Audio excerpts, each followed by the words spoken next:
Hello students, welcome to my YouTube channel special academy. आप सभी का हमारे इस चैनल पर स्वागत है। स्टूडेंट्स, जैसा कि आप सभी को पता है कि हम हिंदी साहित्य का अध्ययन कर रहे हैं और हमारी जो सीरीज़ चल रही है वो है आधुनिक काल से संबंधित। और आधुनिक काल में आज का हमारा टॉपिक है प्रगतिवाद। तो स्टूडेंट्स, आज का हमारा टॉपिक है प्रगतिवाद। थोड़ा सा इसके बारे में जान लेते हैं कि प्रगतिवाद आखिर क्या है। इससे पहले हमने छायावादी काव्य के बारे में डिस्कस किया है। छायावादी काव्य में जो सूक्ष्मता, वायवीपन और अतीन्द्रियता का जाल बना, उसकी प्रतिक्रिया में एक ऐसी काव्यधारा प्रकाश में आई जिसमें धरती की महक, समाज और व्यक्ति का दुख दर्द तथा जीवन का यथार्थ चित्रण हुआ। और हिंदी में इसे प्रगतिवाद का नाम दिया गया। बस यही है इसके बारे में थोड़ा सा। और ये शब्द बंगाल से आया है। प्रगतिवादी जो शब्द है वो कहाँ से आया है? वो आया है बंगाल से। और सबसे पहले 1936 में लखनऊ में प्रगतिशील लेखक संघ की जो है तो आरंभ होता है। इसकी स्थापना की गई थी और इस अधिवेशन में मुंशी प्रेमचंद जो थे वो अध्यक्ष थे। और स्टूडेंट्स, बस यही है इसके बारे में थोड़ी सी जानकारी। और स्टार्ट करते हैं हमारा आज का टॉपिक। सबसे पहले क्वेश्चन नंबर 1, हिंदी साहित्य में मार्क्सवादी चेतना की अभिव्यक्ति जिस काव्य धारा में देखने को मिलती है उस धारा को क्या कहा जाता है?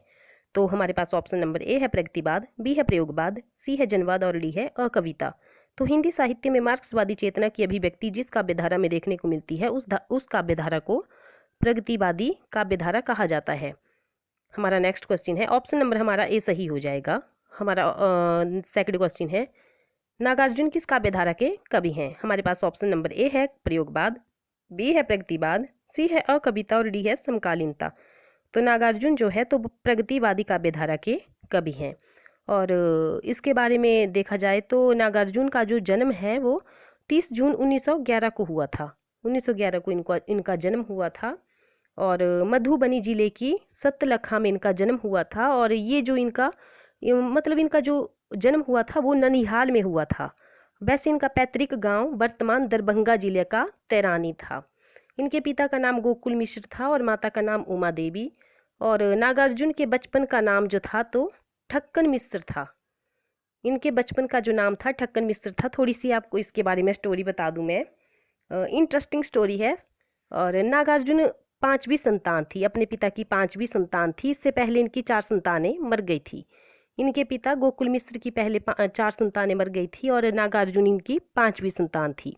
संतान न जीने के कारण गोकुल मिश्र अति निराशापूर्ण जीवन जी रहे थे। अशिक्षित ब्राह्मण गोकुल मिश्र ईश्वर के प्रति आस्थावान था।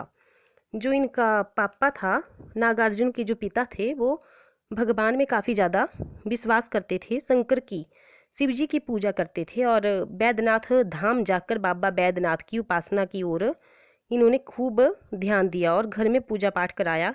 फिर इनकी 5वीं संतान हुई नागार्जुन। मन में ये आशंका पनपी कि 4 संतानों की तरह ये संतान भी हमें ठग लेगी, इसलिए इनका नाम ठक्कन मिश्र रख दिया गया। और बाबा बैद्यनाथ की कृपा प्रसाद मानकर इस बालक का नाम बैद्यनाथ मिश्र रखा गया। फिर नागार्जुन ने मैथिली भाषा में जो है तो यात्री उपनाम से लिखा है तथा ये उपनाम उनका, वैसे मूल नाम इनका बैद्यनाथ मिश्र है। काशी में रहते हुए उन्होंने वैदेह उपनाम से भी कविताएं लिखी है और हिंदी में ये नागार्जुन से कविताएं लिखते थे। और बाद में क्या हुआ कि कुछ मित्रों के आग्रह पर 1941 के बाद इन्होंने हिंदी में नागार्जुन के अलावा किसी अन्य नाम से ना लिखने का निर्णय लिया। तो बढ़ते हैं नेक्स्ट क्वेश्चन की ओर। हमारा नेक्स्ट क्वेश्चन है, प्रगतिशील लेखक संघ की स्थापना लंदन में किसके प्रयत्न से हुई थी?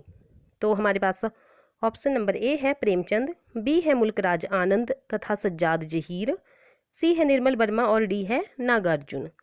तो प्रगतिशील लेखक संघ की स्थापना लंदन में मुल्कराज आनंद व सज्जाद जहीर के प्रयत्नों से हुई।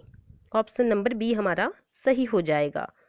रूस की सामाजिक क्रांति सफल हो गई थी और विश्व के साहित्यकारों में भी चेतना आई थी। और परिणाम स्वरूप क्या हुआ कि समाजवादी लेखकों का संघ प्रोग्रेसिव राइटर्स एसोसिएशन के नाम से स्थापित हुआ। इस संघ का प्रथम अधिवेशन जो है तो 1935 में हुआ था। पहले कहाँ हुआ था?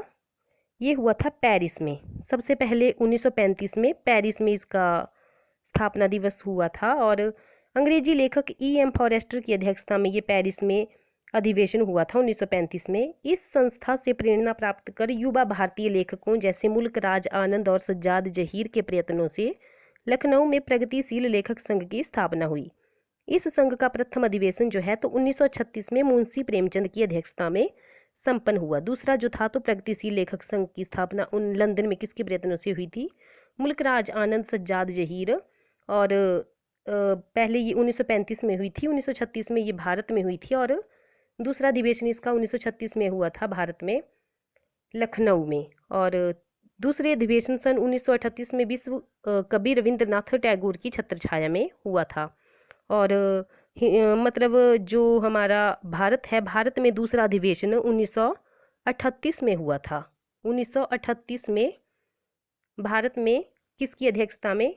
रविंद्रनाथ टैगोर की छत्रछाया में इसका अधिवेशन हुआ था 1938 में। और पहला कब हुआ था? 1936 में लखनऊ में। और विश्व का पहला कब हुआ था? तो वो हुआ था 1935 में पेरिस में। बढ़ते हैं नेक्स्ट क्वेश्चन की ओर। वैद्यनाथ मिश्र किसका वास्तविक नाम था? तो हमारे पास ऑप्शन नंबर ए है नागार्जुन, बी है त्रिलोचन, सी है मधुप और डी है मुक्तिबोध। तो वैद्यनाथ मिश्र किसका वास्तविक नाम है? तो हमारा ऑप्शन नंबर जो ए है वो सही हो जाएगा, नागार्जुन। अगर स्टूडेंट्स आपको हमारी ये वीडियो अच्छी लग रही है तो वीडियो को लाइक और शेयर जरूर करें। बढ़ते हैं नेक्स्ट क्वेश्चन की ओर। निराला की अंतिम कविता कौन सी है? तो हमारे पास ऑप्शन नंबर ए है राम की शक्ति पूजा, बी है तुलसीदास, सी है नए पत्ते और डी है पत्रोत्कंठित जीवन का विष बुझा हुआ। तो हमारा जो ऑप्शन नंबर यहाँ पर डी है वो सही हो जाएगा, पत्रोत्कंठित जीवन का विष बुझा हुआ। हमारा नेक्स्ट क्वेश्चन है, प्रगतिशील लेखक संघ की प्रथम अध्यक्षता किसने की थी? तो हमारे पास ऑप्शन नंबर ए है रविंद्रनाथ ठाकुर, बी है नागार्जुन, सी है प्रेमचंद और डी है निराला। तो इसका जो राइट आंसर है वो है प्रेमचंद। प्रेमचंद के द्वारा प्रथम अध्यक्षता की गई थी। नेक्स्ट क्वेश्चन है, प्रगतिवादी कवि हैं? हमारे पास ऑप्शन नंबर ए है जयशंकर प्रसाद, बी है मुक्तिबोध, सी है केदारनाथ अग्रवाल और डी है हरिवंश राय बच्चन। तो प्रगतिवादी कवि हैं ऑप्शन नंबर सी हमारा सही हो जाएगा, केदारनाथ अग्रवाल। नेक्स्ट क्वेश्चन है, अबे सुन बेगुलाम भूल मत गई पाई खुशबी रंगो आब। ये काव्य पंक्तियाँ किससे संबंधित हैं? तो हमारे पास ऑप्शन नंबर ए है प्रयोगवादी काव्य, बी है प्रगतिवादी, सी है समकालीन और डी है छायावादी काव्य। तो हमारा जो राइट आंसर है वो हो जाएगा ऑप्शन नंबर बी, प्रगतिवादी काव्य। हमारा नेक्स्ट क्वेश्चन है, निराला की बादल राग कविता का संबंध है तो किससे संबंध है? हमारा ऑप्शन नंबर ए है प्रगतिवादी चेतना से, बी है छायावादी सौंदर्य से, सी है प्रयोगवादी चेतना से और डी है प्रकृति के सौंदर्य से। तो निराला की बादल राग कविता का संबंध है प्रगतिवादी चेतना से। ऑप्शन नंबर ए हमारा सही हो जाएगा। बढ़ते हैं नेक्स्ट क्वेश्चन की ओर। हमारा नेक्स्ट क्वेश्चन है, पंत जी की ग्राम्य कृति का संबंध किससे है? तो हमारा ऑप्शन नंबर ए है ग्रामीण परिवेश, बी है प्रगतिवादी दृष्टि से, सी है कल्पना लोक से और डी है नई कविता से। पंत जी की ग्राम्य कृति का संबंध किससे है? तो हमारा ऑप्शन नंबर जो बी है वो सही हो जाएगा, प्रगतिवादी दृष्टि से। हमारा नेक्स्ट क्वेश्चन है, अकाल और उसके बाद नामक कविता के रचनाकार कौन है? तो हमारे पास ऑप्शन नंबर ए है केदारनाथ अग्रवाल, बी है त्रिलोचन, सी है नागार्जुन और डी है इनमें से कोई नहीं। तो अकाल और उसके बाद नामक कविता के रचनाकार हैं ऑप्शन नंबर सी हमारा सही हो जाएगा, नागार्जुन जी। इनके कविता संग्रह हैं जैसे हजार हजार बाहों वाली, खिचड़ी विप्लव देखा हमने, इस गुब्बारे की छाया में अपने खेत में, फिर है युगधरा, भूल जाओ पुराने सपने, और एक है इनका भूमिजा और पुरानी जूतियों का कोरस। ये इनके प्रमुख काव्य कृतियाँ हैं। बढ़ते हैं नेक्स्ट क्वेश्चन की ओर।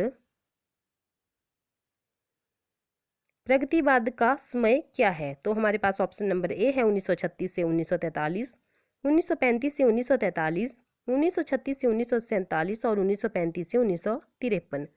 तो प्रगतिवाद की समय सीमा क्या है? तो हमारा जो ऑप्शन नंबर ए है वो सही हो जाएगा, 1936 से 1943। बढ़ते हैं नेक्स्ट क्वेश्चन की ओर। बादल राग के रचयिता कौन है? तो हमारे पास ऑप्शन नंबर ए है प्रसाद, बी है निराला, सी है पंत और डी है महादेवी वर्मा जी। तो बादल राग के रचयिता कौन है? तो हमारा ऑप्शन नंबर जो बी है वो सही हो जाएगा, निराला जी। हमारा नेक्स्ट क्वेश्चन है, प्रगतिवाद किसकी कृति है? तो हमारे पास ऑप्शन नंबर ए है प्रकाश चंद्र गुप्त, बी है अमृत राय, सी है शिवदान सिंह चौहान, डी है देवराज, डॉक्टर देवराज। तो प्रगतिवाद किसकी काव्य कृति है? तो वो है शिवदान सिंह चौहान जी की। ऑप्शन नंबर सी हमारा सही हो जाएगा। बढ़ते हैं नेक्स्ट क्वेश्चन की ओर।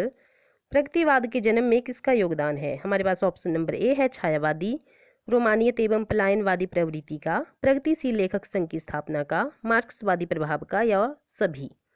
तो प्रगतिवादी के जन्म में किसका योगदान है? तो हमारा ऑप्शन नंबर डी हमारा सही हो जाएगा, उपयुक्त सभी। अगर स्टूडेंट्स आपको हमारी ये वीडियो अच्छी लगी है तो वीडियो को लाइक और शेयर जरूर करें, और अगर आप इस तरह की वीडियो और चाहते हैं तो वीडियो को लाइक करें, कमेंट करें, शेयर करें। थैंक